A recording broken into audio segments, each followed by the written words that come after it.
Give me. Everybody can hear themselves. Check. Check. We're not going to hear anything, so sorry. You can hear our voices, obviously, but you won't hear any drops or anything else. That's fine. Or the intro. All right, you ready to go?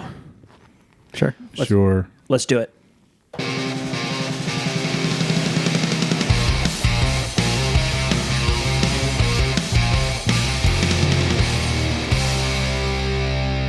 Hello and welcome to the Section 109 podcast, here from Studio Breezy. And it is a very good day for several reasons. First of all, we are podcasters who like comments and subscribes and all those things. But what would really make us happy would be you listening to our New Year's resolutions podcast and giving us your New Year's resolutions. That would make us super happy. I am joined, as always, by Sir Mix-a-Lot over here. Toby's off camera, as he almost always is. Matthew. Jim. Vic is here. What up? First time on camera, not the first time on the podcast. He was once off to the side. No, I was on camera. Were you on camera, Phil? when we did the schedule review? So then you've been on twice then. Yeah. So this is number 3 then. And Sporting Director, that's the current title, right? It is. Sebastian. Thank you for having me. Get a little applause in there. Now that title has changed, am I right? It has. I was originally brought on to be the MLS Next Director and get that off the ground and lead the academy. Within a couple months of that role, I transitioned to the technical director role. But when I transitioned to the technical director role, that was with the thought of going into the sporting director role. Is there a difference between sporting director and technical director other than title? Yes, deep difference. If I was only the technical director, my daily would be kind of overseeing all the technical that we do throughout the club. As sporting director, I do a lot of our sporting business and lead all our sporting side. And while I do lead us technically, Miguel, as the MLS Next Director and Academy Director, has a lot of responsibility for the youth side in that regard. Chris has a lot of responsibility on the MLS Next Pro side. So I work with all the technical leads closely, and I think we're probably progressing in the near future that we're probably going to have a setup where I will be the sporting director and we will have a technical director as well. Oh, That's awesome. Very cool. Would it be fair to say other sports, baseball, basketball, whatever else, that a lot of your duties would fall under what a general manager would often do in those sports? Yeah. I would say a lot of sport organizations have a little bit different structure. Totally. And people have different responsibilities. The way we are set right now between myself and Rachel, we kind of oversee the major parts of the club. Me in terms of the sporting side, Rachel in terms of the front office and business side. So if she's I know that we've got a job posting out for Chief Business Officer. We've talked about that, depending on when this podcast comes out, on the New Year's podcast. As Chief Business Officer, who do we need to talk to get you the Chief Soccer Officer title? Yeah, I would. And if everyone on this podcast, we can flash Davis and Rachel's direct cell phones and You're all email. pulled up on the screen. Yeah.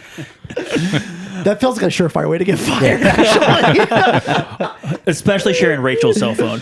Please make sure you say happy holidays and it will be well received. I'm sure. So Sebastian, if it's okay with you, I'd like to go backwards. So you were on this podcast, I don't have the date written down here, but about a year ago, I want to say. I think you had just taken over. You had just finished transitioning out of the academy director role. I think Miguel had been hired, and I want to say it had been like a month. I mean, it was we talked a lot about doing 2 jobs at once and drinking from a fire hose and your personal life and your parents, and we talked a lot about history there. But I was hoping we could talk about a few things you said on that podcast. And then, of course, we don't have to rehash all the things we did in that podcast, but I'm sure we'll have some questions related to that. But something you said, I'm just going to start at the first one that I've listed here. Something you said last year, talking about the roster builds. We intentionally signed guys who could play multiple positions. I'm curious, has your position evolved on that? Or this year, do we see more of that? I guess I found that particularly interesting, and I'm wondering if you would comment on that. Yeah, you will continue to see more of that in the roster that we're building for 2026. I think in both the way me and Chris talk about the athletes that we've contracted, you'll see that. And then when you see them on the field, you're going to see a lot of variability in where they can play. I think that has a lot to do with how me and Chris see soccer overall, how we see the game. But I also think it addresses a lot of the trends that you're seeing in the modern game, which is I do think soccer has become almost systemless, and even though we set up in specific ways, the fluidity of the game, once you're actually playing, the athletes are all over the field, or we have very specific ways in terms of how we move together. The outside backs inverting to the central channels, we did that.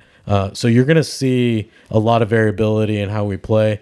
I think Chris, in his first year as head coach for us, tried what is probably firmly his systems that he likes to see. I think in 2026, you're going to see us advance even further, more systems, different ways that we press, a little bit more variety, and that keeps us a little bit difficult to study and hard for the opposition to know what we're going to adjust to.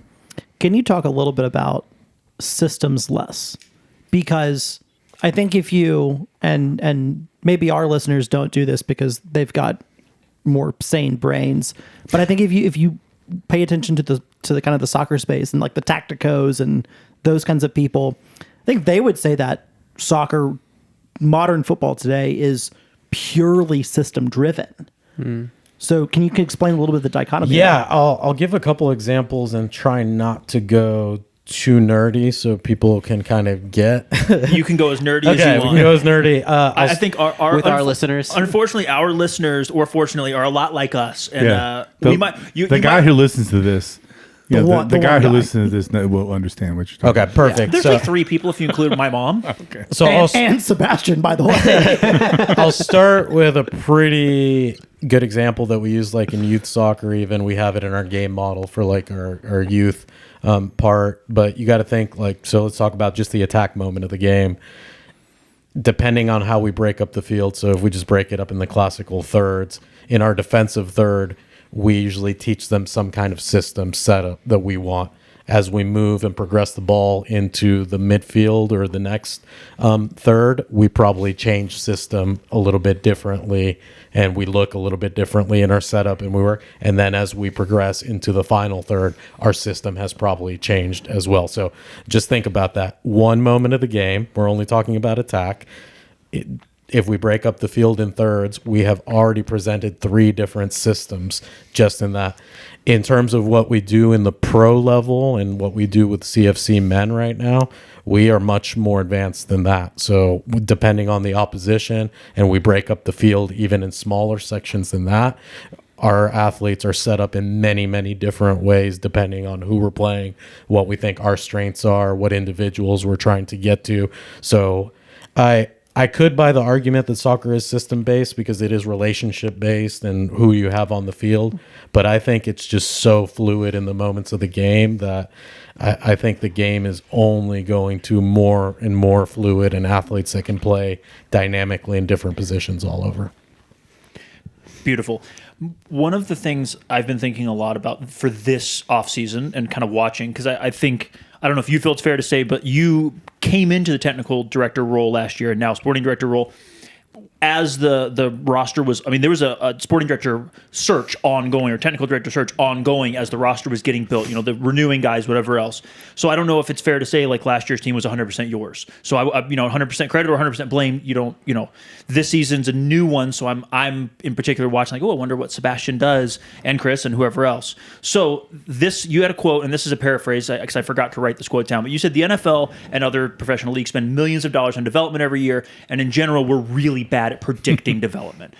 I'm curious how you feel about that and how that informs your decisions now that you're building a team in a developmental league in particular. Yeah, so I'll go to my background really quickly. So my doctorate is in elite athlete development, generally in sport management, but I essentially spent 7 years studying how we develop top soccer players and the systems of how we develop those top soccer players.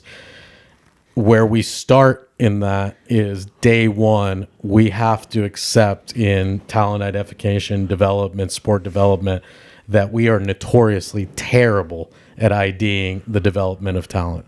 We see it in the NFL is probably a good example with the quarterbacks getting drafted and most of them being busts. NBA, the same thing.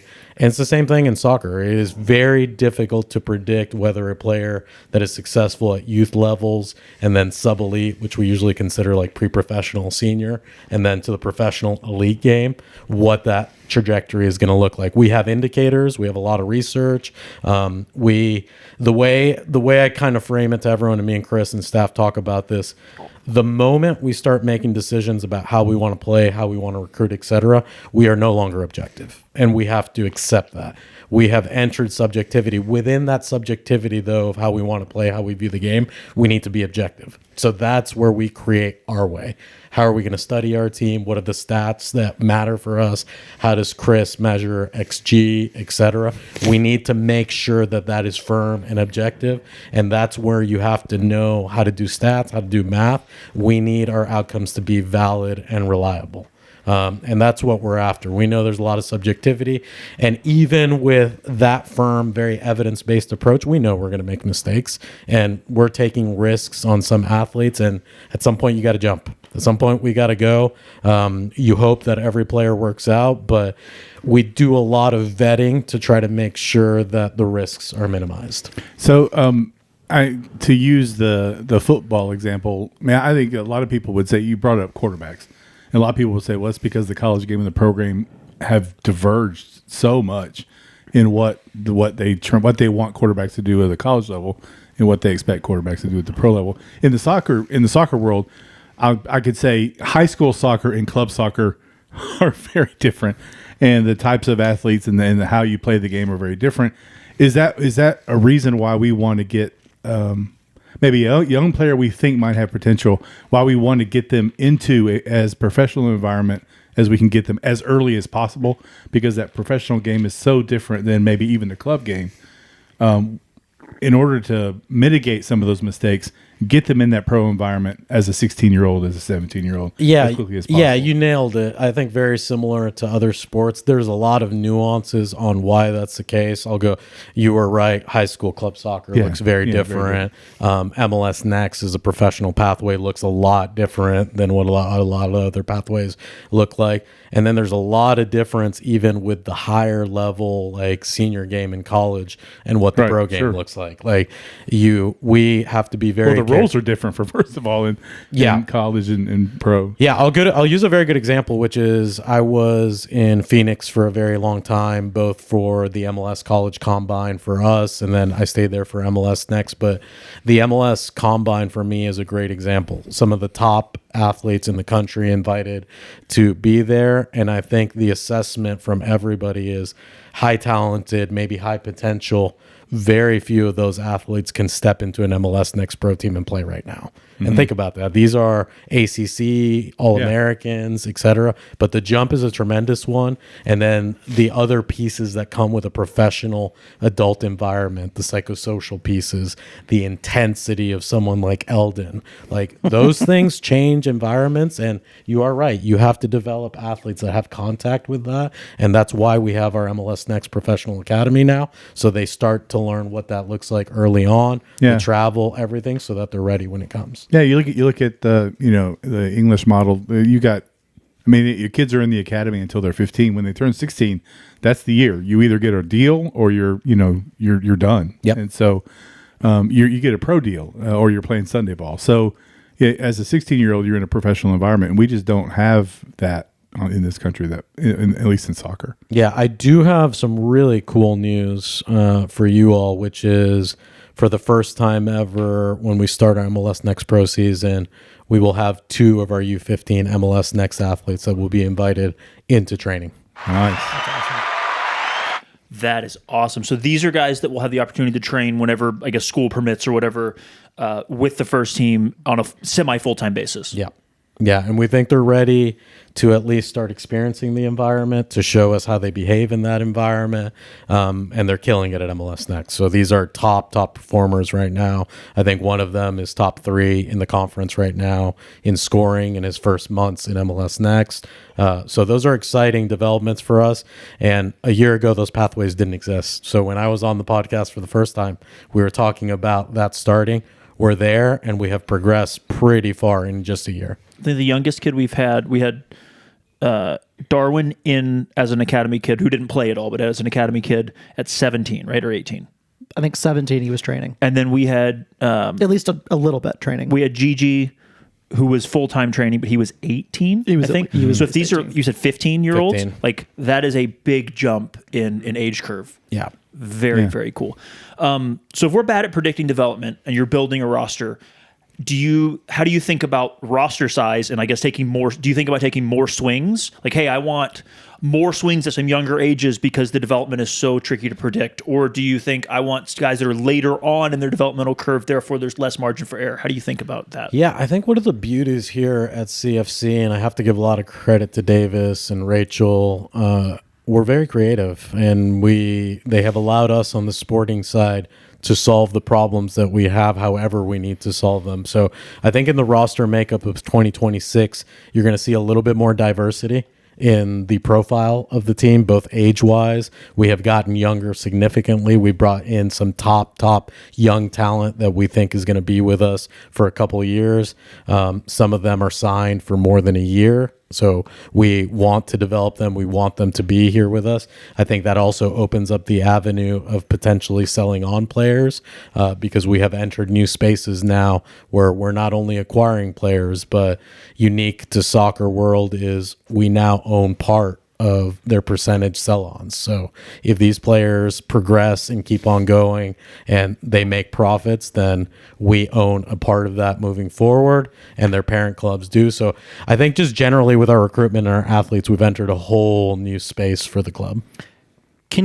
So these are players that you're referencing are in addition to the 16 players that have already been announced. Yeah, they are. We'll start rolling those out in. Yeah, we have some confirmed signings that we just haven't announced already, but they are done. Paperwork is done, and they will start to come out in the next week or so. For two questions for the listeners out there that are wondering, what is the space-time gap between a player putting pen to paper and an announcement happening? Like, what kind of things are happening behind the scenes? Yeah, it depends on the player. If it's a domestic player, that progresses very fast, and we usually within like a week and a half, depending on respecting what the player wants, we usually get it done.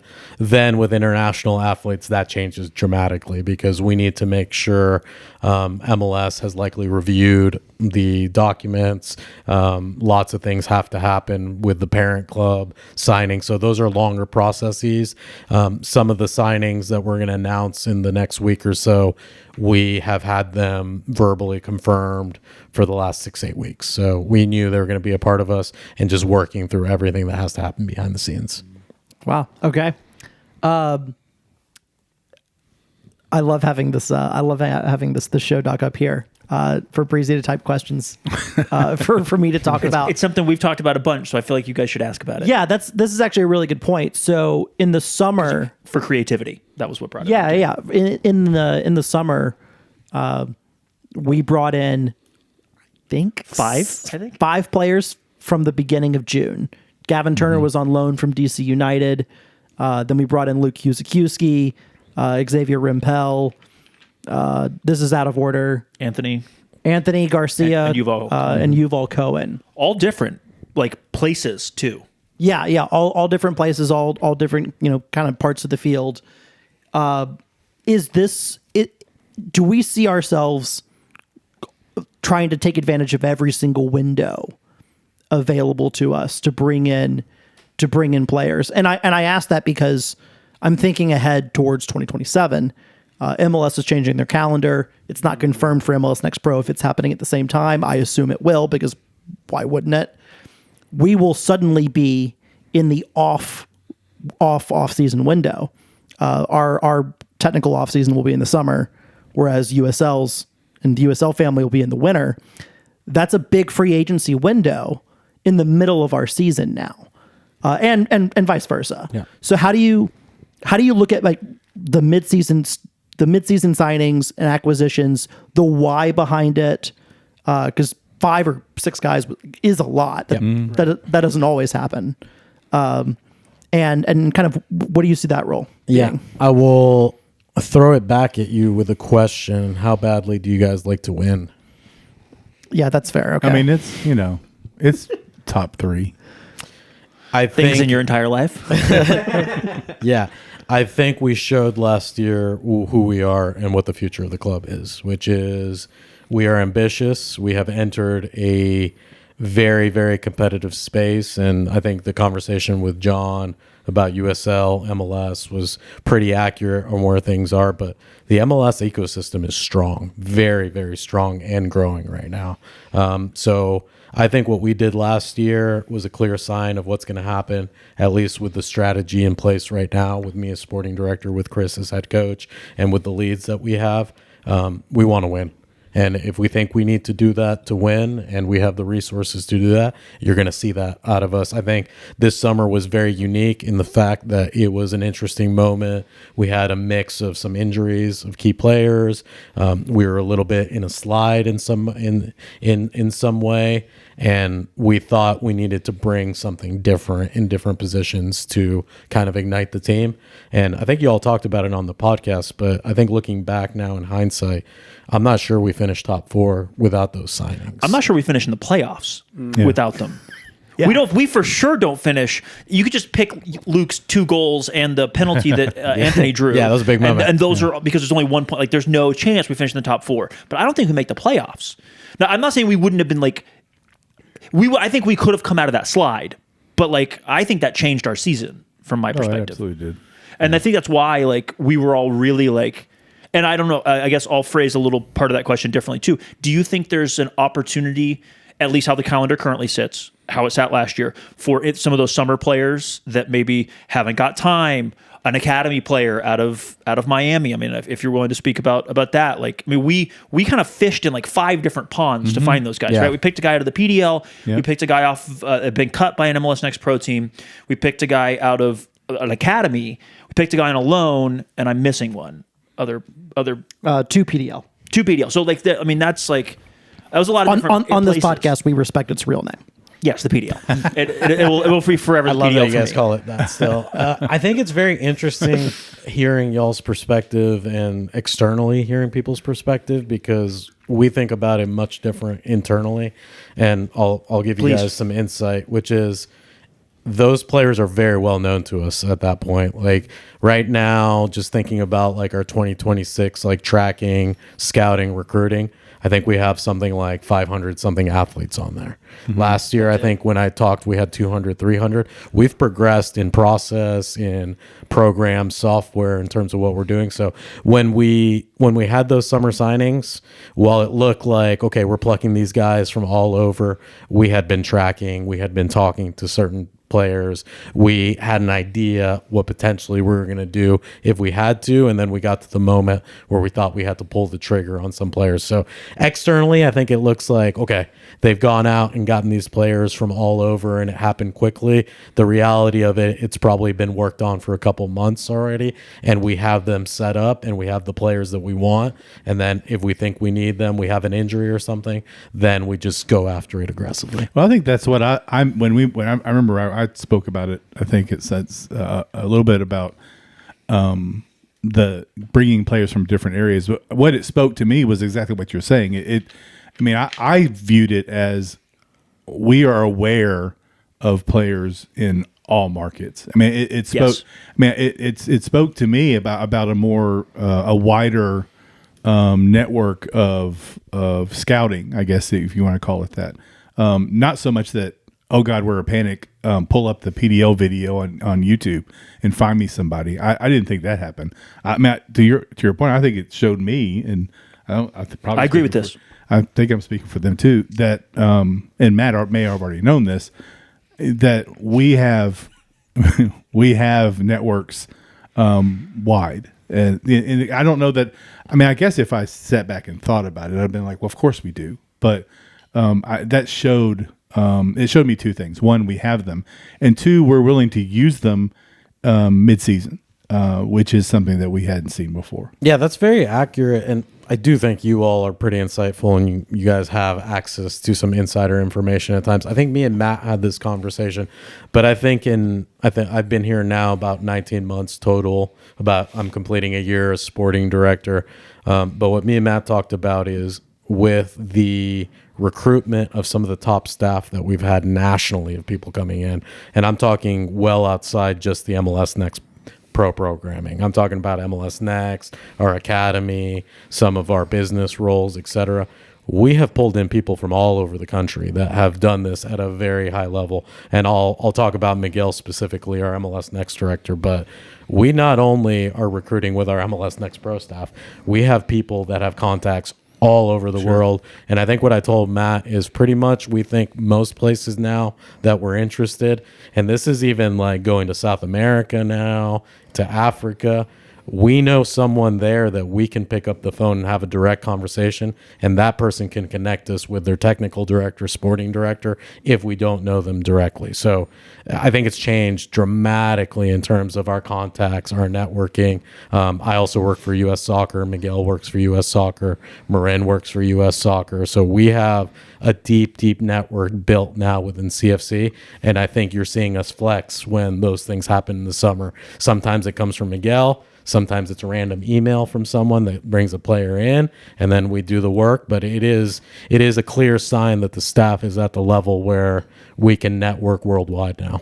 You said something about having 500 or so players that you're tracking, looking into, whatever. This is the question I'm going to ask is something that I don't think any other club, possibly in the world, would just talk about, or people would think to ask them about. How do you keep track of, like what is the process for keeping track of 500 plus players, like on an ongoing basis? Yeah, it's what you would think when you think about the people that spend their time on multiple screens going through spreadsheets. Is it the world's biggest Google sheet? It is. It is very large spreadsheets. It's very funny. I made this joke to Rachel, I think, the other day, but when I'm out of town, I have to set up and work. Like if I'm in my office, and in my office, I have multiple screens. So 3 to 4 screens going at a time. So when I set up at like a Starbucks or a cafe, I put up my whole setup. I think people think I'm some kind of Wall Street day trader. trader. You're a day trader. Some kind of you're trader. Yeah. What I'm looking at is players, Pork bellies. Yes, I'm looking at I'm looking at lists. So what we do is we're tracking a lot of players, and then what starts to happen is you start to close the players that you're actually looking at really, really closely. And I think if you look at our list of like 500 around there, then the players in terms of that we actually recruited and got deep profiles, like probably like 100, 150. So we really cut it down at some point and really go after like a core group of athletes that we're after. So who's responsible after the weekend's game of checking on the PDL scores and video on like Monday morning or whatever? Other than you? Even I don't do that. We have Listen, if they gave him access to that document, Matt would never come out of his room. He would just be in there watching highlights. we have an obsessed staff. So when we come out, we usually like if we play on Saturday, Sunday, occasionally maybe some time off, and then Monday. But like we have so much knowledge within the staff that like when we're in the locker room talking, it is random conversations about, did you watch this guy, bang, bang, bang, who was playing for whoever somewhere? And we're like, no, they give us, and then we talk about guys. How collaborative is the process? Meaning, I guess, how many people and how much input are you trying to get within? So if you're looking at, let's say that 100, the set of 100, like has the entire coaching staff and the entire technical part of the front office looked at all of those 100 players?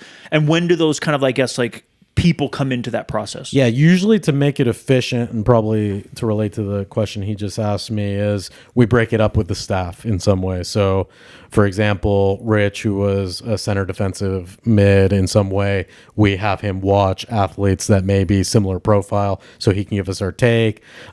Chris B, as our goalkeeper coach, might handle goalkeepers and connection to the defensive line. So within the group, we break up in ways that we're efficient, and then eventually we'll come to me and Chris in some way to make final decisions. But it is extremely collaborative. We always go back to the staff. And then, there's a lot of disagreement, but there has to be disagreement. One of the things that I think has also changed with us is we open ourselves up to just go after me. Why do you think I'm wrong? Why do you think I'm wrong on this athlete? What are you seeing that I'm not seeing? And I think that healthy friction has progressed us quickly. Do you think the business office could find a way to redact some of the names and clubs, but sell tickets to this? Yes. Maybe if there was fatality at the end. Where, yeah. I need that on my soundboard right now. A little Mortal Kombat there. Can we get Vic a Brazilian winger signed in the next few weeks? Because I feel like that's what he needs. I mean, if there's any nationality I root for, it's that one, ain't it? I do have a question though, as far as like your personal, like when you're looking at players, do you ever look for, because you talked about having multi-year signing players, do you ever look for that one where like it might take that full 2-3 years to get them to that point? Because I'm, as some of you guys know, I'm an NBA guy first, a soccer guy second, and I think about 3 of the top 5 guys took years to get to where they are. Nobody thought Jokic would be where he is. Nobody thought Giannis would be where he is. Nobody thought Shea would be where he is. Do you have that kind of mindset sometimes, or you're like, it's not worth it, we're too much of an independent club, we need the results faster? It's a good question. First, I'm going to break your heart in that we have occupied our international slots, so there will not be a Brazilian that is coming. Maybe mid-season, though. Stay tuned. Okay. Vic, I'll Wait. have you know that spots can be traded. Right. So To answer your question, which is, I'm not sure I've been asked that question. I would say that I would like to think that we could take those types of risks, but I don't think we can right now. Yeah. I do not believe that we can wait 2 years to see if a guy pans out and can get on the field being an independent. We need to have guys that can step into the game and play right now. Right. And when we sign a player for multi-year, we're thinking upside is big, and year 2 is going to be significantly better than year 1. Year 3, we're going to see a deep progression. And I think the change you're going to see now is we do think in 2026 we have athletes on our roster that will progress to top levels of the game. We firmly believe that. So I meant to ask Matt this question. I think it was just yesterday when we were talking about participating in the transfer market and that kind of thing. If we do want to buy and sell players, that means to me that we would be looking at more multi-year deals. Yes. Is that where the club is going? Yeah. For the right people, for the right players. Yeah.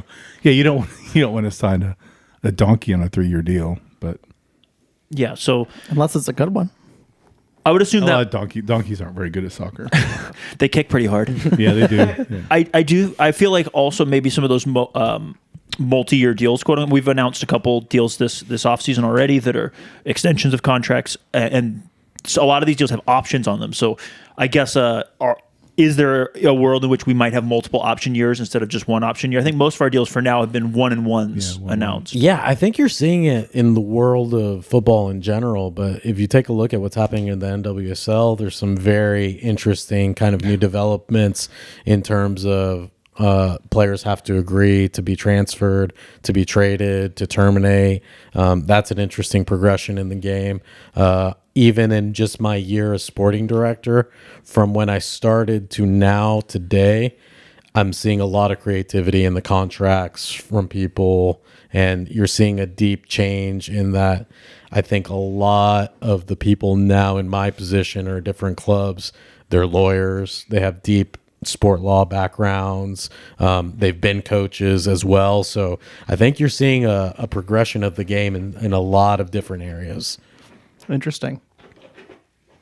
Toby's digging a hole. If we were in elementary school, I'd say he was digging a China, but I found out that's not how geography works. So last podcast, you said that coaches probably retain 15 to 20% of things memory-wise. And I know you've talked about data and things that are objective. So what kind of things do you use? Stats, video analysis, and do you then extend that stuff out of the game and into like practice and that sort of thing? Yeah, I think that 15 to 20%, I was feeling good because I think it's much lower than that. Yeah, I think it's probably in the 8-10%. So if you really think about that, then the eye during the game, even if you have 7-8 people that are expert critical eyes, you're going to retain very little of the information that's actually occurring in the game. So one of the things that happens in games specifically is that we have live feeds. So we're analyzing as we're playing the game. When we step into halftime, as you do traditionally in pretty much every level of pro soccer, the athletes are getting video and very specific points on what we're trying to correct at halftime for the second half. This year specifically, with me and the first team, I was in the booth, so I had multiple feeds as well. I was directly talking to Chris B., our goalkeeper coach, who would relay important information that I saw in terms of kind of the bird's eye view that I was watching in all the feeds. That's kind of what happens in the game itself. And then outside the game, not gonna talk about some of the specifics because we do think we're doing things that other clubs are not doing right now in terms of the software that we're using, in terms of how we analyze the statistics. But one of the things that I was very proud of that we did in the offseason with Chris and some of the first team staff is we spent a lot of time meeting with Premier League leaders, with leaders in other markets, South America, and taking a look at what they were doing there. And I think we have progressed very, very fast in terms of our data, our technology. And I think in 2026, you're going to see that not only on the field, but in our recruiting. You're going to see that it's a different type of athlete that we have brought in for us. And that has a lot to do with how we analyze them, the ability. And technology is interesting because technology can be a hole, it can be a drain, you can get lost in it, or it can be a huge advantage to the team. And I think we're still in the process of finding out how do we maximize everything that we're doing. But from when we started to now, it's been a lot of progress. I have one question that's a bit of a curveball. You've been a sporting director now for an entire year. You've been negotiating with players and agents. You're in the middle of a roster build now. What's the weirdest contract thing, you don't have to share who, that someone has asked you outside of money that a player or agent has asked you for? There's been some weird ones. Like all green M&Ms. Yeah. There's been... Someone's rider. There was one moment, and then I'll go into the weirdest contract thing I asked, but there was an agent in this offseason where we stood firm on kind of stopping going any further with how much we were going to offer, and the agent went off the deep end on me, and literally had never been yelled like that, even from my parents. So it was a very interesting moment to experience that, where I am and in my position. That does happen sometimes. I think the weirdest thing, and I saw this in a contract, and I'll give you a couple, but some of the weirdest stuff I've seen is agreements on if I get married with my girlfriend, then it triggers, and she becomes my fiance or wife, then it triggers all these like extra benefits for the player. That would be a very strange thing to add into a contract. And tough to budget for. Yeah, tough to budget We don't for. need those type of performances. Yeah. There's some weird asks sometimes on nutrition, on what we provide in terms of nutritionally for the athletes. Raw milk only. Yeah. Jesus Christ. But I do think pies. the one I saw about like a player getting married and then that triggering benefits is a very strange. What we have done at CFC in the last year though is we have kind of cleaned up our contract process in terms of there's tiers now. They look very similar in terms of structure. There might be some differences, nuances, but if you look at the contracts, you can easily see that they're structured all very similarly. I want to only be paid in Bitcoin. It depends if Bitcoin goes up or not, right? So like, a tier 1 contract, like maybe higher dollars, longer years. Yes. We might have a couple of bonuses, couple little rider things in there, whatever. If it's a tier 3, like, kind of our bottom shelf contract, like just be grateful you're not going to a League One team. Like it's a 1-on-1, this amount of money. And we pretty much have gotten to the point where weird asks we no longer do. So it's easier to say no, right? Yes. When you say like, look, these are the types of things that we are willing to accommodate, and we don't go outside of those. It'd be unfair to the rest of the guys. If you want a weird thing, go to Northern Colorado Hailstorm. Matthew. I need a Matthew button. So do you think that ever impacts the locker room, the different tiers of contracts and who's got what and who's playing and that kind of stuff? Yeah, it does, because the athletes are free to talk to each other about their contracts. But I do think being at the head of several clubs, that when you create structures and some kind of consistency and organization, that is actually much more beneficial long term than having so much variety that every person gets an individual benefit contract. I think that gets way too messy. And also, just the reality is, I'm not going to be sporting director of CFC for the next 30 years. So I need to you're not? I need to Where are you leave. Breaking news. I need to leave the club in a position where someone can step in and take over processes in a way that are logical and make sense. Totally. And it's also the hit by bus insurance, right? Something happens. Like, Yep. you want to leave a place that you're not the only bottleneck. Yeah. All right. So 1 year in, I think we asked this question last year. I believe we did. Or a version of it. A version of it. You were sporting director for 2 roster builds, men's professional side and a women's amateur side. Kind of what's the difference in maybe in strategy, structure? I'll let you kind of go where you want to go there.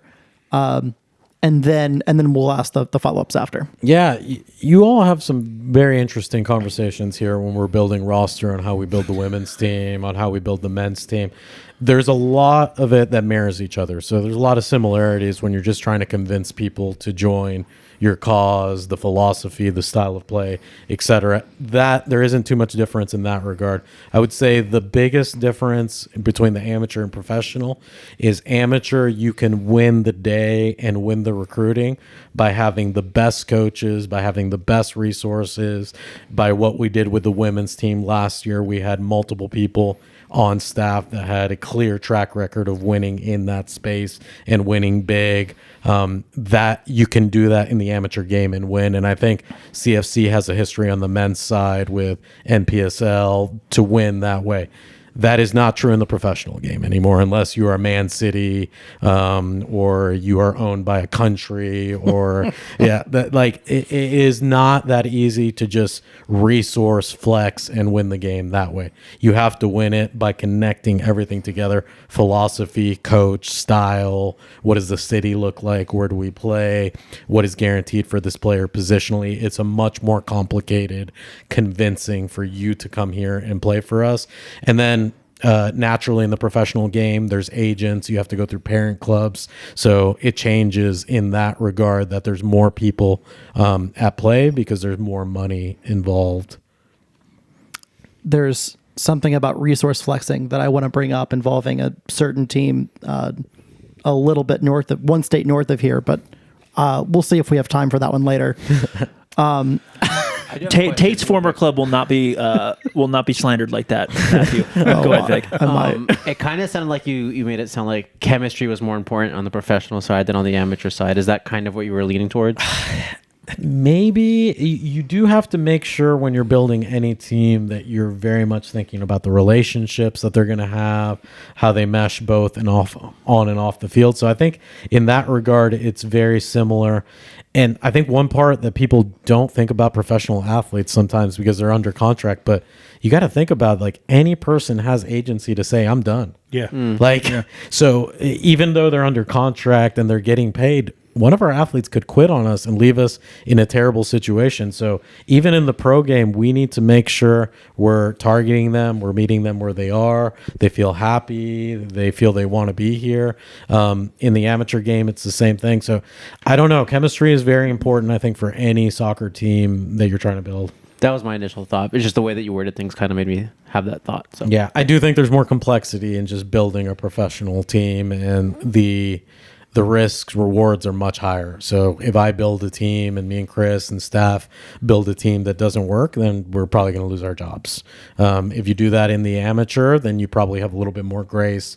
If you have one to maybe have a mistake season, not be as good.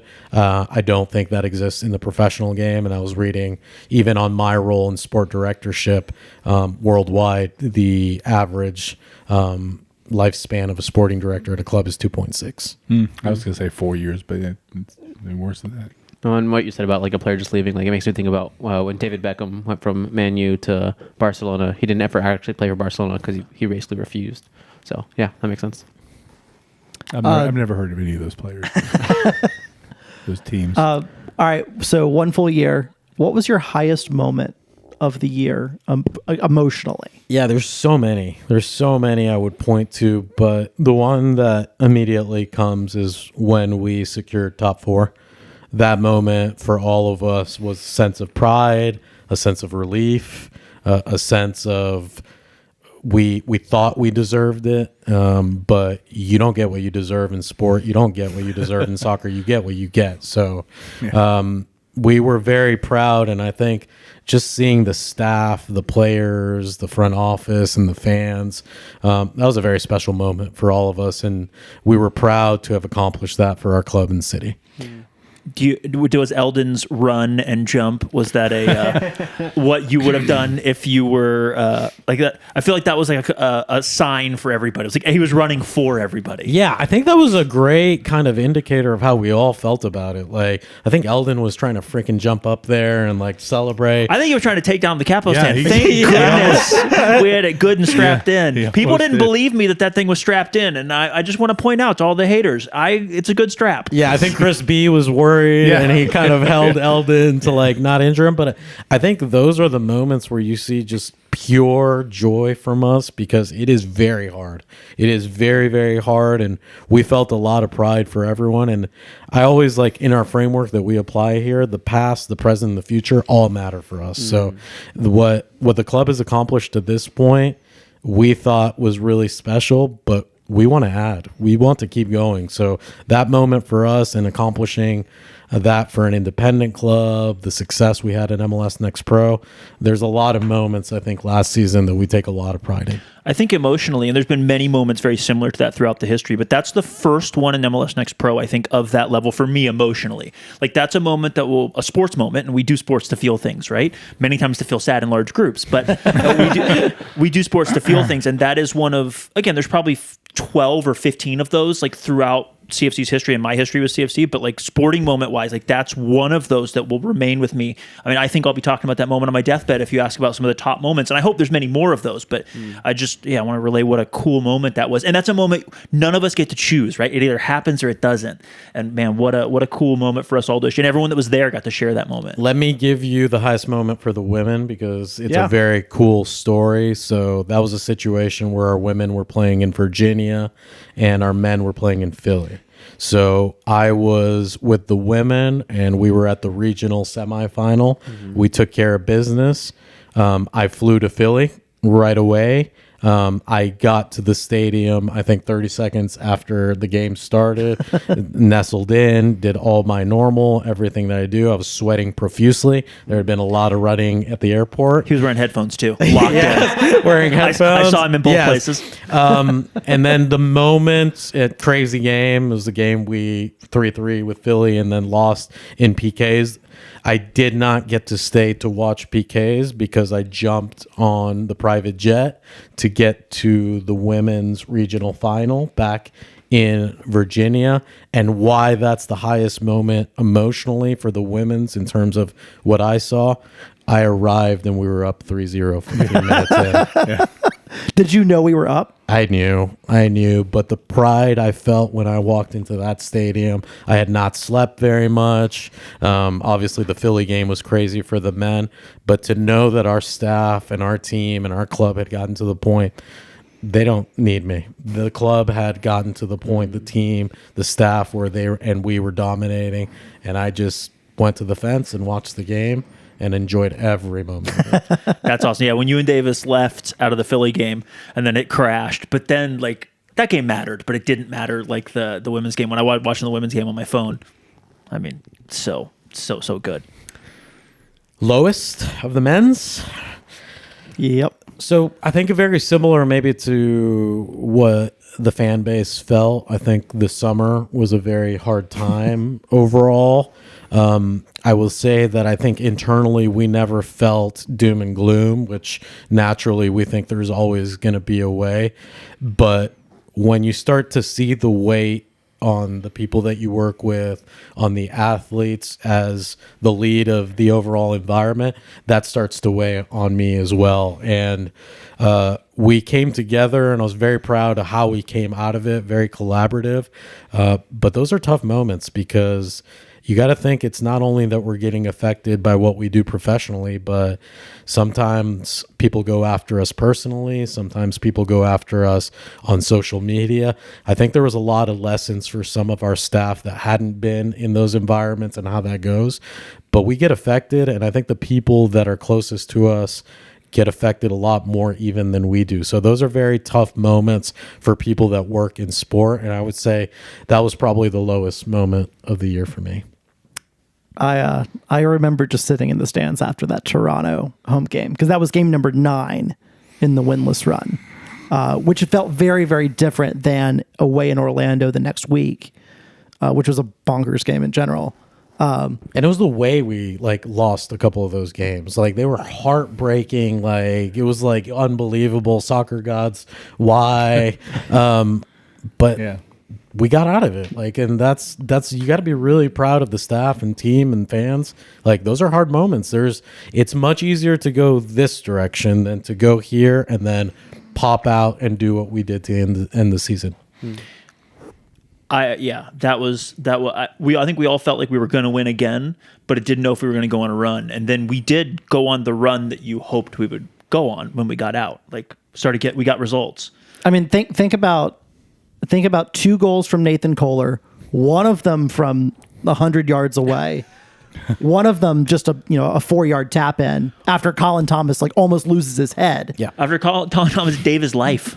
That Orlando game showed who we were. We refused to come out of there when they scored late.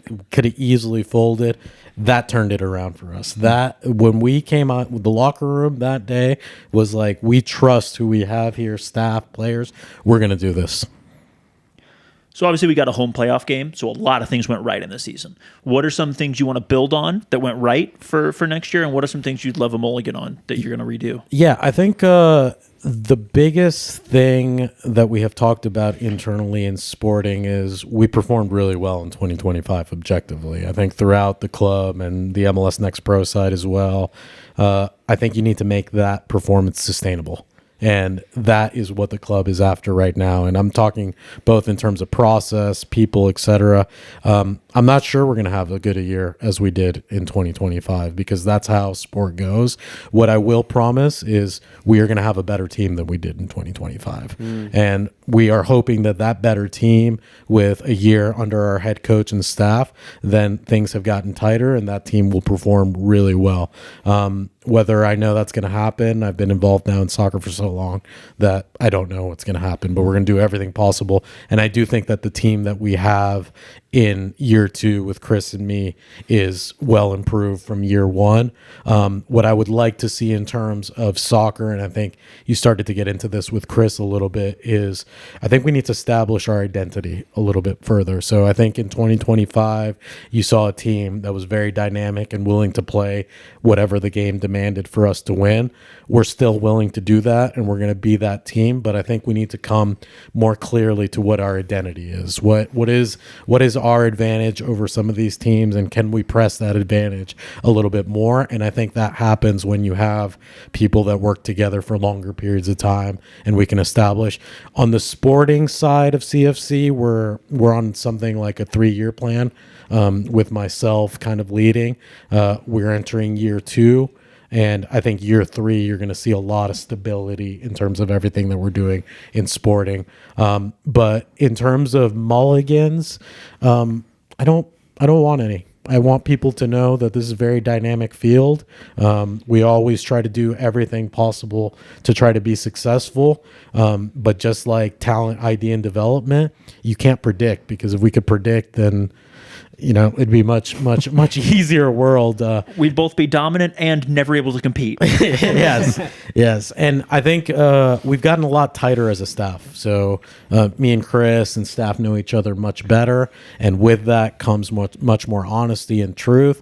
I have no problem telling Chris when things don't work. I have no problem disagreeing with Chris and fighting for what we think. And I think that's exactly what needs to happen for us to perform. Year 2, of CFC women under Sebastian is coming up. By the way, this is the second podcast in a row you didn't introduce Bobble One. Oh, it is. Oh, yeah. The goat Pablo Juan is right there. I have got to get. you need to write We a get script. one extra person. We get one extra person in that seat, and I just lose my entire. You need to write a script. One day, maybe No. 6 or 7 years into this podcast, we'll actually write an opening script. Yeah. It's the chair. It's not you. So in year two, I assume under the same leadership on the coaching side, something we did talk about on the last podcast to remind people, like, you have a storied, and I mean that every positive sense of the word, history in women's soccer. You have coached and put together very good teams. I'm wondering what you hope to do in year two, because making the Final Four is awesome, and being the best team in a playoff game, which sucks, but also you don't want to get smashed in a playoff game either. So I'm curious, like, how do you look at year two? What do you hope? Like, do you look at, like, hey, that's where we want to be? Do you want to pump the brakes and be like, hey, like, that's Final Four is a little aggressive? Like, how do you think about year two, and how should we think about year two? Yeah, I have had a lot of success in women's soccer, but I have to be honest too that a lot of that success leads to some of my hardest moments in soccer, which is I've lost in 2 national championship games. Yeah, we've been there, done that. So have we, buddy. I've lost in 4. Yeah. It's fine. It's not fine, guys. Let's be clear. We're all damaged because of it. And very interesting at Rapids, lost in an ECNL national championship game and then turned around and lost in the USLW national championship game. So it's Well, hard. it's a pleasure to have you on the pod. So where are we going next? We don't need. Why do we hire him? We don't need any more of that energy. Because he was coming into a club where he would understand what we've all been through. All right. I say that because I am very driven by I want to bring a national championship here. I want to bring that trophy. I think the club deserves it. Whether it happens with our women, whether it happens with MLS Next, whether it happens on the CFC youth side, whether we win an MLS Next Pro Championship, that is we want to bring the main trophy here. So we're after that fully. In terms of what happened with the women's team last year, I'll relate it to what I said with the men's. We can't predict performance, so we knew we were going to bring in a very good team with the women. We thought we were going to be successful. We had put as objectives that we would win the conference and that we would go on, and we got to do those things. In terms of did we think we were going to win a national championship, we thought we were. But that wasn't necessarily at the beginning of the season. We thought we were ready to do that. I think that program is much different than the pro side, which is that program always has to answer what we need as a club in terms of our girls' pathway, what's happening regionally, etc. So I think you'll continue to see a similar mix of college athletes, local players, academy players. But I think an area that we clearly need to progress is we need to facilitate the development of our top academy players as well. You saw that this summer with some of the big players that played. We need to keep pressing down on that, because truly where that program is right now as a pre-professional program, that is a very good space for those players to develop. And then we want them going to ACC schools. We want them going to SEC schools, not every 3 years like Kennedy Ball. Like, we want that to be happening every single year that we're sending top girl athletes. So we always have to be revising what we're doing, but the program will stay very similar in year two. But it's always a hard quest to get those top athletes here during the summer. And we're in the process of recruiting that team right now. Was your part of your plan just to have Grace not play all season so that we would peak in the playoffs when she finally became eligible, whatever that entailed? The plan was that we were going to surprise everybody at some point. Well, Yes. we did. She did. We did not think that surprise was going to come in the last game of the season and then in the playoffs. So she dominated all year in training. To watch her in training, we knew it was going to happen in games. And then when we got her in the playoffs, I think she's part of the reason that the team caught fire, because she's probably one of the best swingers type players one-on-one in the country right now. Was that an ITC issue? If I could ask. Yeah, it was a clearance. It was a clearance issue, and she was in a very specific situation in terms of what her situation looked like. I handled that myself, and it took us a long time to get everything cleared. For anyone who doesn't know, I'm going to explain ITC, and then you can correct me if I'm wrong. So everybody who plays and is registered to a club that it's in changes countries has to get international clearance. And we used to deal with this in the NPSL a lot, where guys would come in for the summer and their ITC might have been in like the lower leagues of England or in France or wherever, and it would take a while to clear, and sometimes you wouldn't get guys till a few weeks in. So just so everyone knows, there's some like rules behind who's allowed to play and how they're allowed to play. You can't field ineligible players, and so was that a reasonable? Yeah. Definitely, and people need to know that those policies are in place to protect the players, truly. So Grace's situation, even though it's a complicated one, we wanted her to play. We respect the processes of FIFA and U.S. Soccer, et cetera, because truly they are in place to protect the players. So we had to go through that, but eventually getting her, I think, turned out to be great, and it was just a lot of fun to watch, and we were excited that people actually got to watch her in games. So, like, you know, it's the end of December now. We are recruiting heavily for the upcoming women's season. How has success in year one of this new thing helped our recruiting? Everybody knows who we are.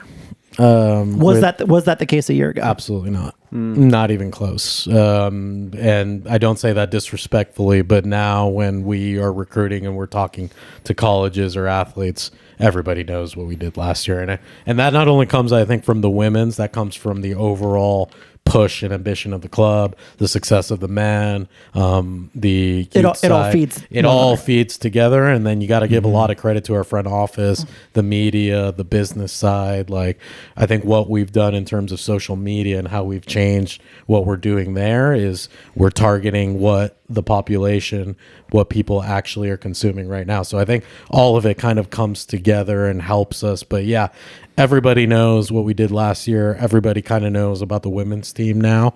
And we just keep progressing. Yeah. Would you be willing to give us a men's season grade and a women's season grade on the field? Yeah, I think on the field, you mean in terms of style and how I feel about the soccer that was played, or the actual success of results? I think I mean results. You're welcome to couch it however you want. Okay. But I think I would think more in a results based, and then you can give whatever off-season grade. I don't want to put you in a pigeonhole because I think off-season is off the field, is much more broad. But yeah, I was just curious on the field, like where we arrived. Like, would you have signed up for that at the beginning of the year last year as an example? And would you consider it a success? And if you wouldn't, or what kind of success would you consider? What kind of grade would you give it? Yeah, I think the women were wildly successful. I think in any measure that you would want to look at, the players, the staff, the actual results on the field, how we ended up playing, especially in the playoffs, I would probably give the women an overall grade of an A. I mean, yeah, agreed. That feels fair. Yeah, totally. Which, if you go to a college or university where an A- like I did is not a 4.0, I think that A has to be a 4.0 count. I think it was very successful summer for the women. I realize it's early, but would you sign up for a Final Four appearance? And then we'll say, like, maybe you win, maybe you don't. Would you sign up for that as a minimum, and even losing in the Final Four? 2026? Yeah. No. I think success has to be dominating the conference and winning the region. And I think those big prizes come when you have the right team that is doing consistently winning what is in front of us every year. So I want to hope that we're there and playing, but the objective has to be to win the division, win the conference, win the region. Makes perfect sense. Men's season grade on the field. Yeah, men's season grade, I think very interesting one, because obviously started hot out of the gate, then went into a dip, and then ended really hot. But I think here you just got to be honest about what we're up against, the quality of MLS Next Pro, the resources of the MLS ecosystem. I would probably give the men an A-. I think we accomplished history on the field, and I think a lot of things. We brought our first MLS Next Pro trophy home by winning the Southeast Division, and that is not easily done in any way. And I think we need to progress of what we're doing in playoffs. I think the progress for the men is we need to be consistently in the playoffs every single year, and same as I'm talking about the women, that has to be the focus: winning the division, getting in playoffs, and then hoping that we get hot at the right moment with the right team, that we will bring a championship here. What is winning the division, or does it mean anything other than, I mean, the trophy's cool. I'm not love trophies. We used to, in the NPSL, we used to win 4 in a season because we'd win but is there any competitive, like, will there be home field attached to? Do you know if there's anything attached to it? There isn't, but you got to think that for us, those are the teams that we play most consistently. So for us, there's a lot of pride in winning the head-to-head competitions and winning against Huntsville. I mean, that was very important for us. We think we have a very competitive division, so we take a lot of pride in that. And it's not easy. It is not easy. There's only 4 divisions to win, and we won one of them. Like, you got to take a lot of pride in that, and we will always focus on winning the division because we think if we're focusing there, then we're probably setting ourselves up correctly for playoff place, etc. Cool. And to be clear, I don't want to minimize it. I'm just curious, do you think that MLS will move towards doing something with that division?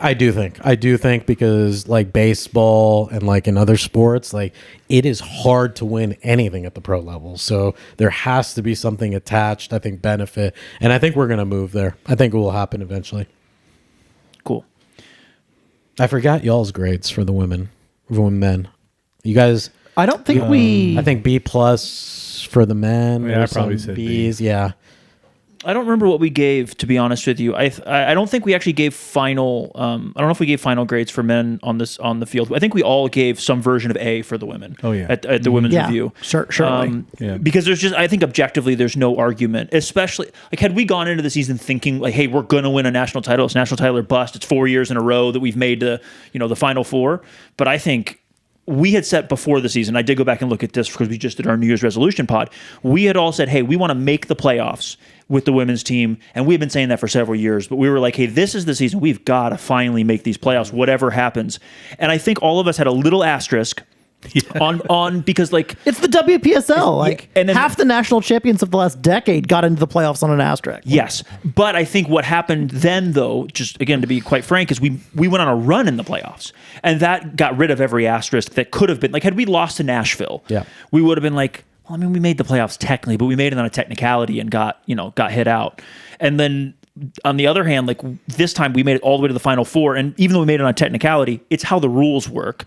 I think we all think it's bullshit that only 2 teams make the playoffs. But, like, if that's the rule, you got to make it through that. And we did make it because they declined to go to the playoffs, and that happens because you said, like, last year a team declined to go to the playoffs, and that team that came in won the whole national title. So I think we all, like, agreed that it was an A. And, like, a really good season. I think the men's season is. You all want more goals, as I do, so we're in agreement. There. I think the men's season's harder to define. I think we all agree that, like, I mean, you guys can chime in here, but I think we all agree that, like, getting a home playoff game meant that on the field, while everything wasn't perfect, like, at the end of the day, when you get to the end of the season, that's an unmitigated success. Yeah. Whether you want to give that a B or an A or a C plus or however you like, because you might grade on a different curve, right? An A might be a national title, and a C plus might be what you're thinking is, and that's fair there. But I think we all said, like, hey, no, and we all would have signed in blood for a home playoff game. I would have before last season. And I'll give you a little preview. So this podcast will come after the New Year's resolution podcast will. So that will be out there. But on our New Year's resolution podcast, we all had for the men and for the women some version of either make the playoffs or get a home game, depending on how you wanted to couch it. And so I think we're kind of aligned with what you said, which is we want to be competitive every year. And I always think if you make the playoffs, you then have a puncher's chance. Like, playoffs are not fair. The best team does not win the title in many seasons when playoffs are involved. The regular season title is the best team in the league, generally speaking. The playoff title is it's a cup. And, like, let's just make the playoffs because that's how we do it. And so, I think all of our resolutions for 2025 is like, hey, both teams, let's make the playoffs. If we could get home games in a World Cup year, especially a men's World Cup year, on home turf, like I think a playoff game could be really big, but also the margins are really fine, right? We were one penalty kick away and about 45 Eldon saves in different games away. 124. Well, I just meant 45 big chances away from like doing like missing that home playoff game. And so I think, the margins are fine. And I'm not going to get, I've decided, this is a decision I made, I'm not going to get bent out of shape between a home playoff game yet on the men's side and just making the playoffs. Prefer a home playoff game, obviously, but like, let's make the playoffs. Let's get a puncher's chance. And if we got to go on the road, like, let's go win some on the road. If the most important thing is the actual result, right? Then I think, for me, I think the men's season is an A, straight up. Would I, in the off-season mode, when you're allowed to have nice big wish lists, Dreams. and dreams, and maybe Santa will bring you something else, like It's Sebastian, not Santa. like do I want to get the home playoff game differently? Like, do I want to go out and go unbeaten for 10, go winless for 10, and whatever else? Like, no, I don't really want to do that.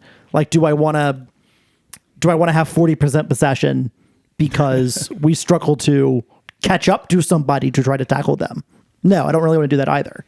I think but like at the end of the day, we could have 4% possession, score 36 own goals, and win the league. And I'm going to take that result anyway, because like it's a results-based business. Yeah, I think we're on the same page that, look, we're in the pro game, we're in a results-based business. That's it. But we do recognize, like I said earlier, I think our identity and some of our soccer just has to become a little bit more consistent, a little bit more clear at times. And that happens when you have people together and you bring athletes that you think fit your profiles, your system, et cetera. So I think that will happen. And then I think we just all have to take a lot of pride in the fact that the women brought 2 trophies home this year. Yes. The men brought 1 trophy home. CFC has brought 3 senior trophies in 2025. That is very special. Yeah. I completely agree.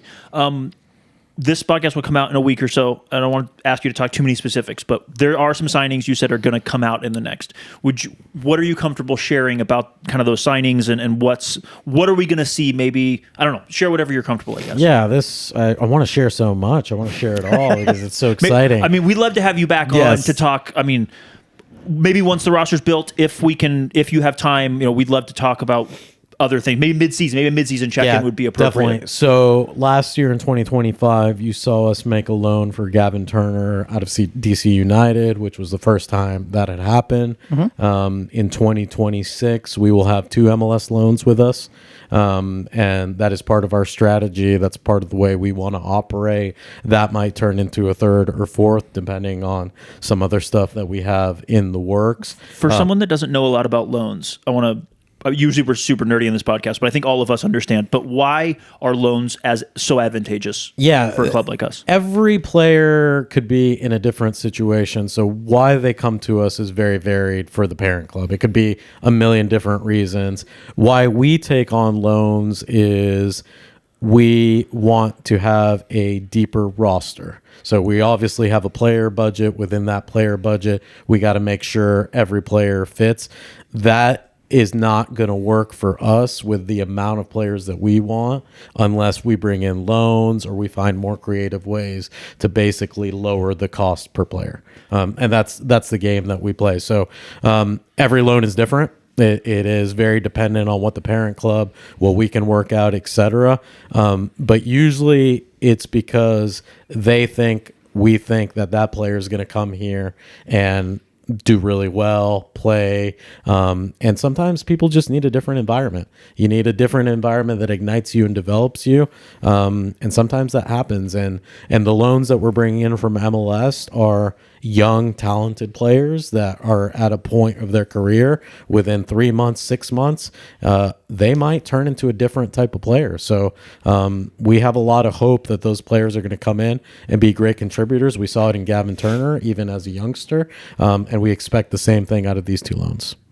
Is it fair to say, in generalities, not in specifics, that when we get a loan, the parent club is likely covering a large part or the entire salary, therefore freeing up a lot more budget for. No, that is not necessarily accurate. That is dependent on the loan. Yeah. Sometimes, yes, I would like to have every loan free. So if you're listening to this and you're a sporting director for one of the MLS clubs, please call me. But it's varied. It is very varied. And the loans that we have this year, the conditions of them are all kind of different.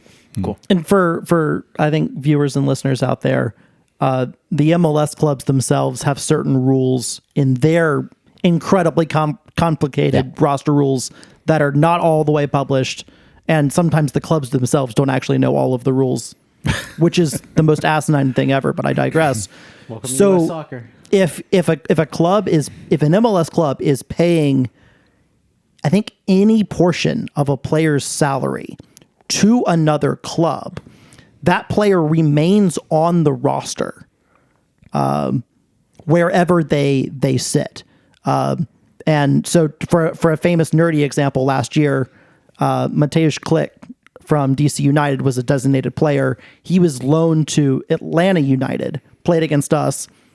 We beat his ass.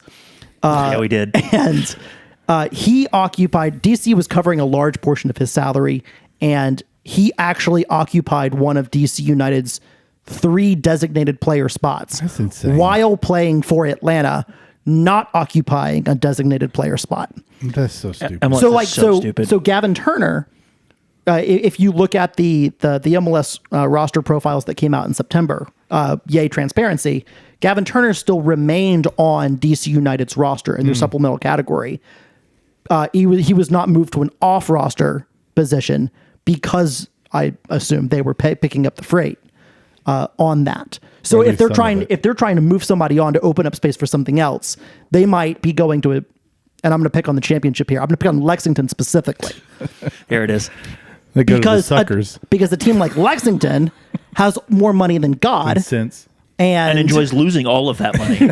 and may be likely to pay the entire freight for a player to move them off roster. And whereas, I don't think that's our budget model. Yeah, I think you nailed it in that every MLS club is in a different situation in terms of how they're trying to move players to occupy certain spots, whether that's a budget or what spot they're occupying, a supplemental. I would just say GAM-TAM when it gets complicated, and GAM-TAM, it's all weird. There's a lot of nuances to the rules. There's a lot that I don't think is totally released publicly. So There's a ton that's not released publicly. There's a lot of complications definitely in that world, and it's hard to understand unless you're probably doing it in it. Now every we're day. the roster profile that we would be dealing with is probably a supplemental rosters like homegrown players. So like it's a little bit more simple, I guess, probably for what they need from us. Yep. But if I assume you've had conversations about like players that are technically on a senior roster designation, and that's where those conversations, I assume, if they're like, hey, pick up the entire salary, it's $120,000. You're like, okay, thanks, but call me about something we can actually definitely, do. yeah, definitely. And I think one of the things that changed in kind of entering my second year is a lot more clubs were willing to pick up the phone, or they called us first directly. Because they know how kind of we're operating. So there's a lot of contact with MLS clubs, and when we recruit players and staff, I think it's one of our advantages right now. We do not have a MLS club on top of us. We're an independent, so we do not have to answer to anyone above us. We do things our way, how we think we're going to be successful, and that has proven to be a differentiator. You said something earlier in response to his would love a Brazilian player, that our international spots were full. Should we expect some international signings in the near future? Yeah, they're coming. There's 2 coming from Africa out of the Right to Dream Academy that, again, I think shows the networking, shows the work that has been happening behind the scenes. Right to Dream has a very interesting model, and we know a lot of their leads directly and have been in contact and working with them. And then I think those 2 Ghanaian players that are coming to us also fit a lot of what y'all talked about on this podcast, which is we needed to get more athletic. We need to match what the league looks like. And with a lot of our new signings and our international signings, you're going to see youngsters that fit the physical profile of the league and can compete with what is happening in the league, because the athleticism is absolutely through the roof. It's just shocking to watch, and seeing it every day when you study it. We're mind blown as well, just like the fans are. So those two players, and then we have two Argentinian players coming in as well. These players, Vic, don't leave. Yeah, these players have these players have been playing. It's a Colombian guy signing Argentina. They have to be good. Players that have been playing at very high levels, and then both within the MLS loans, the African players, the Argentinian. A lot of these players have represented their countries already. So for us, that is important, because if you look at MLS Next Pro and the conversation you all were having about USL MLS Next Pro, I'm pretty confident that you look at USL League One and you look at MLS Next Pro and look at the amount of players that are in the youth international setups of the countries. MLS Next Pro is going to win that battle easily right now, and it's only accelerating. For the listeners out there that may not know, Right to Dream #1 just won an award from the Global Soccer Awards, whatever thing that is, that I've been seeing on social media this week, for Best Academy in the world. And yeah, Right to Dream has as an academy they've been doing this for 20, 30 years. They've got an academy, I believe, in Accra, Ghana. They've got one recently established somewhere in Egypt. The Right to Dream chairman and owner is an Egyptian British, I think so. something like that. And so he's got one, I think, in his original hometown in Egypt. They own a Danish club whose name escapes me, and they also are they also own the brand new for 2025 MLS expansion club, San Diego FC, who walked their way to a Western Conference championship, or a Western Conference Finals appearance, and a I think they were 1 point, 2 points off the Supporter Shield. They won the West. They didn't win the Supporter Shield. And they won the West. Yeah. Yeah, I think in terms of MLS, San Diego FC, and they are part of the Right to Dream kind of network. San Diego FC is doing things that are counterculture, creative. They're playing in a wild way. They're winning. I'm not trashing it, but they play. He turned me on to it because I hadn't watched. I watched some of the playoffs, and I was like, "Whoa, this is it's the opposite of terrorist ball. This is it's still terrorist ball, but like." First of all, if you Rod would have loved it. It was very yeah, Rod. absolutely. If you want to go to sleep, don't turn on San Diego FC after dark. Correct. Because it's just insane. It's just insane stuff. But like you think about what they've done specifically in 1 year. They've taken a bunch of guys out of the Super Draft. They took a guy that LAFC could barely get to play on their 2 team, made him a starter. They drafted a guy, I think he was #1 overall, and he's now like a $10 million rated player. With That's the center back. That's who was originally a 6. He was originally a defensive midfielder. He's fun. They converted him, and now all of a sudden he's got Champions League teams that are looking at him. He's a little raw. Like, he has some moments where you're like, "What are you doing?" But then he has some moments where you're like, "Holy shit, you can do that!" Like I only watched a couple playoff games, but he's awesome. So like I say that to note that like this is some interesting company that we're starting to, and I don't want to put expectations on these two guys like that or whatever, but this is like some really, really interesting company that we're starting to play in. And as a club, we have never. I mean, I think Thibaut Charmy had some caps for the France U15s or something like that. But there's not been a lot of like youth national team. We've had a handful, but it's not been a ton. So like, this is a big step for us. Yeah, and some of these guys have represented already at the U19, U20 level, or played in serious international competitions. So it was a big focus of ours with Chris and staff, that we think that the pedigree in terms of youth development of our athletes that we need to seek, and not all of them, because there's some players that come from very unique areas, not all of them, but we need to look, the conversation we were having earlier is they have gone and been developed in a way that they're going to be ready for the pro game much earlier, psychosocially, how you deal with an athletic trainer, how you eat, etc. That is a much more difficult if a player hasn't been in those pathways. There's so much learning involved in how to be a professional that it's the same thing we're doing with our MLS Next right now. We're teaching those youth athletes what it takes to make it to the pro game. Most of them will not, but you got to think that they're taking those skills, competencies to their life. So they're probably going to be top performers if they're a lawyer, if they're a teacher, whatever they do, because they have developed these skills that you need to enter high performance environments. Wow. Okay. So some signings to look forward to in the next few weeks to publicly announce. Would you tell I think that's 6 if I just did the math, plus 16 announced? Yes. That makes 22. If you're willing to share, what number are you shooting for in a total roster size? Yeah, we're in the range of around 26, and we'll probably maybe go to 27 depending on what we want. But same as we saw last year, you'll probably see some flux during the season as well. So if we think we need to add, but the difference compared to last year is we have our U20 developed. Our U23 will come into reality this year. This at spring some or point. in this fall? In the fall. Right. And then we also have our MLS Next. So our MLS Next will go from 3 teams in 25-26 season to 4 teams in the 26-27 season.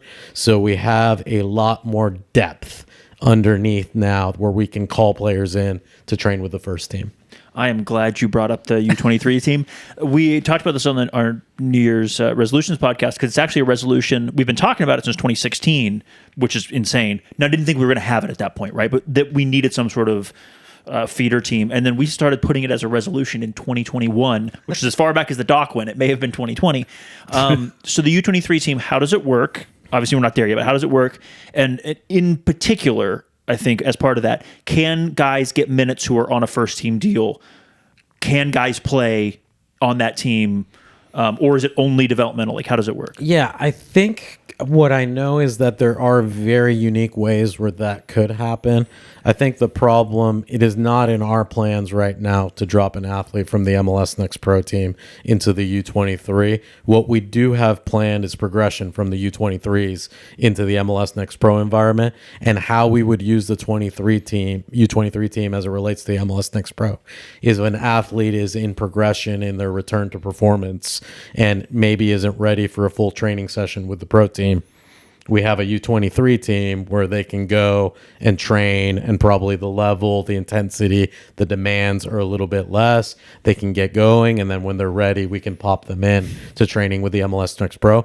But then the U23 team, U20 team, we can put an MLS Next player on the U20 team. We can put an MLS Next player on the U23 team, and you're going to start to see that happen much more frequently. So I think a lot more progression right now below MLS Next Pro, and then in the future, probably in year 3, you're going to see a deeper connection between MLS Next Pro and our full boys pathway. And So 23s could play up on amateur deals. Yes. But probably you're not going to see the third goalkeeper get minutes down below. You might see guys training with the 23 team or coming back from Or injury. scrimmage with them so they can get 90 minutes. Yeah, so it gives us much more flexibility in what we're doing as a club.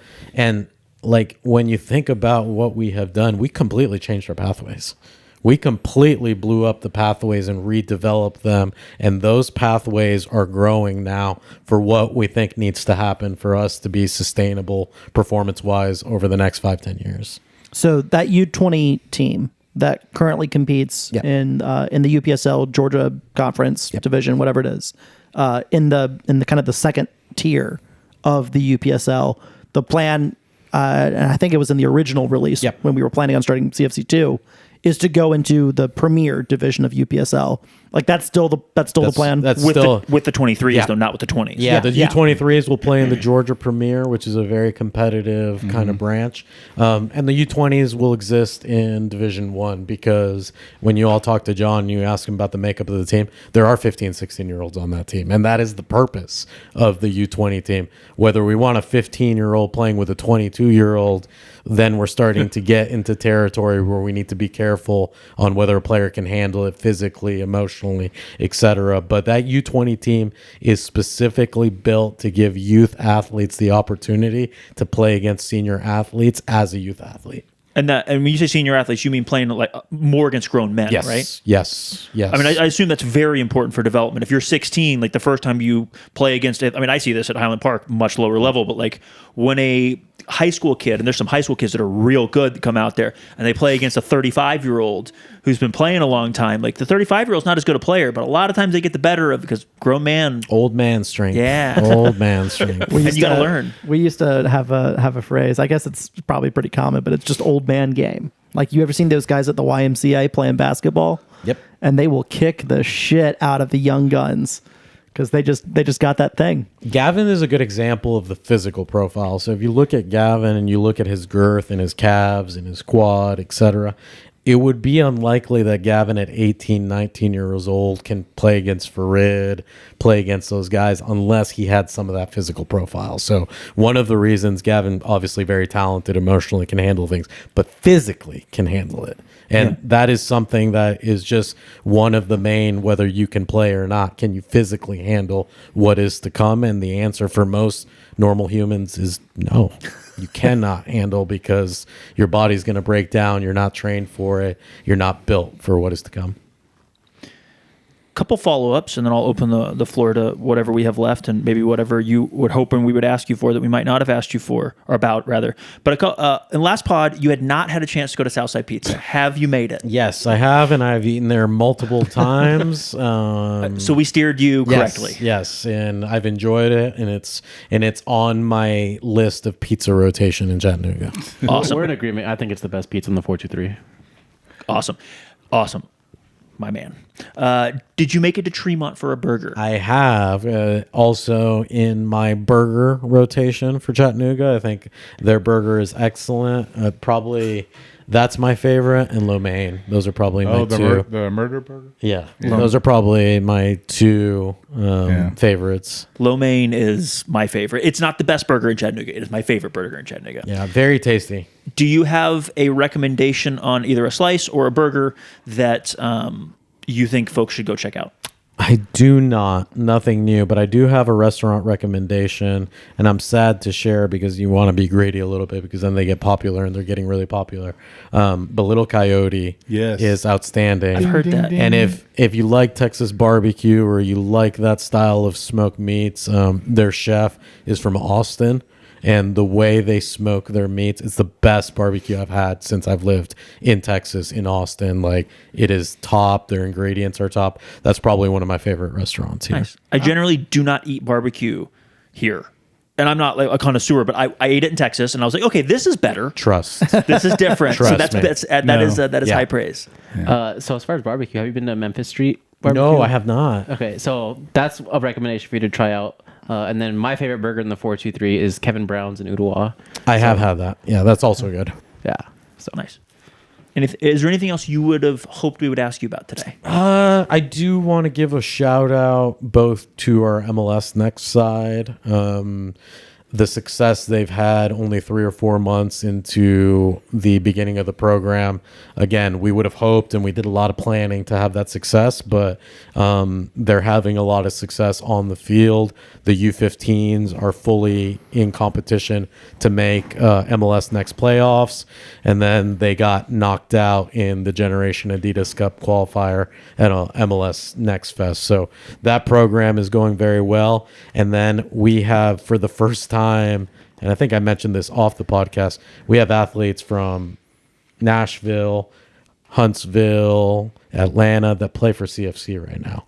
that travel into Chattanooga to play and be coached by our people, and I think that's very special. And then the CFC youth side has made incredible kind of strides with our allied club and how we've grown our technical leadership to the clubs here in Chattanooga. And I think that is the work, again, that just elevates all the club and everything that's being done. So just wanted to make sure and give credit to all the work that is happening there as well. Yeah, how's the reception been to the developmental league?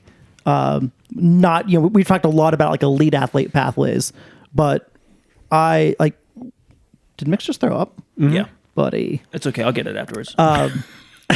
He threw up on the rug. It'll be fine. So like we kind of are doing something very, very different than the way it's been done before.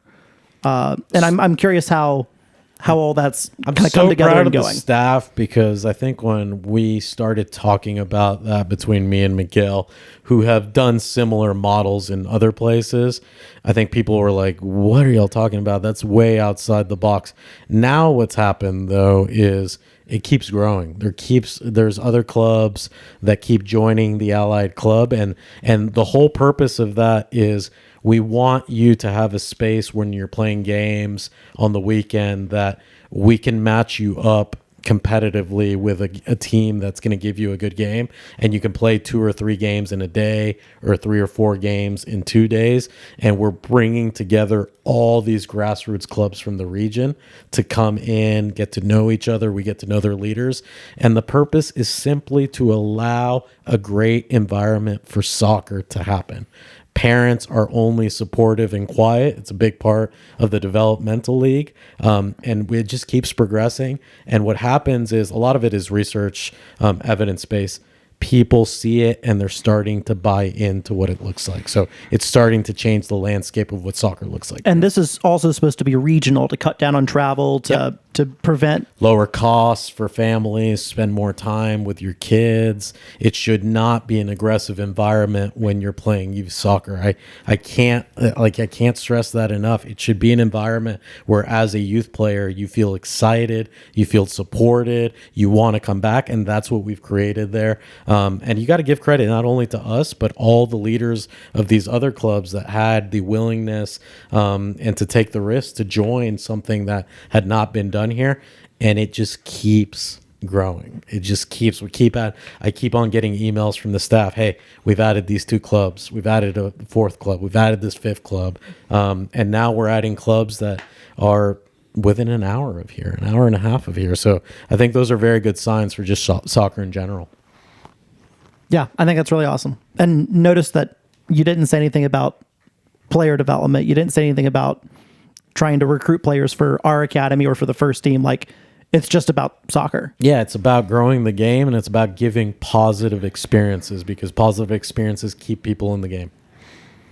That's really cool. Beautiful. Definitely a good place to end it, unless somebody has something pressing. I have one more thing please. I did. I came here purposefully. I need to get my gifts for listening to the full analytics podcast episode, which was hour 40 something, maybe potentially. I also want some kind of credit for listening to Chris Nugent's podcast where he gave a presentation, but I just listened to the audio. You should have seen me editing the thing afterwards. Also, we might need to do a sanity check for you listening to this much of us talking. I listened to you all How'd always, he do? and I just wanted to say thank you. I said this my first time that I was on, but now listening and being here for a year plus, I still learn a lot about the club from you all. So there's a lot of cool tidbits. You guys have some interesting takes on things. I do take notes when you guys are just dead wrong on things, and I just want to come. But I think that's part of the enjoyment too. You guys need to be wrong and keep some mystery to what we're doing. I was going to say, you can. You're welcome to tell us when we're wrong. Chris told us when we were wrong on some things. He basically challenged me to a duel. And he brought Eldon in, which is the most scary thing.